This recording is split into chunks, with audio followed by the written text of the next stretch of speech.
பல வருஷத்துக்கு முன்னாடி தொலைஞ்சு போன ஹீரோயினை இப்போ கண்டுபிடிச்சி அவங்க அம்மா வந்து கூப்பிடுறப்ப ஹீரோயின் ஒரு பணக்கார குடும்பத்தில் இருக்க, அதனால நான் வரமாட்டேன் அப்படிங்கிறத வந்து சொல்றா.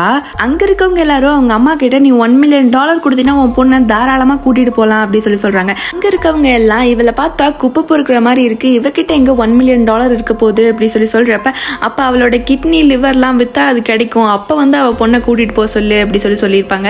இப்போ ஹீரோயினோட அம்மா வாமா நான் உன்னை நல்லா பாத்துக்கிறேன் அப்படி சொல்லி கூப்பிடுறப்ப நான் டான்ஸ் படிச்சுட்டு இருக்கேன், உங்களால் அதெல்லாம் படிக்க வைக்க முடியாது அப்படி சொல்லி பேசிட்டு இருக்காங்க. சும்மா என் பொண்ணுகிட்ட பேசாதீங்க அப்படி சொல்லி அங்கே இருக்க ஆன்ட்டி வந்து அந்த அம்மாவை தள்ளி விட்டுறாங்க. தள்ளி விட்டதில் அவங்க போய் ஒரு செவத்துல இடிச்சு அவங்க உயிர் அந்த இடத்துல போயிடுது. இதனால ஹீரோயின் கிட்ட எல்லாரும் கெஞ்ச ஆரம்பிக்கிறாங்க, இதை நீ யார்கிட்டையும் சொல்லிடாத அப்படி சொல்லி. ஹீரோயினுமே இந்த பழியை நானே ஏற்றுக்கிறேன் அப்படி சொல்லி 3 வருஷம் ஜெயிலில் இருந்துட்டு வந்திருப்பா.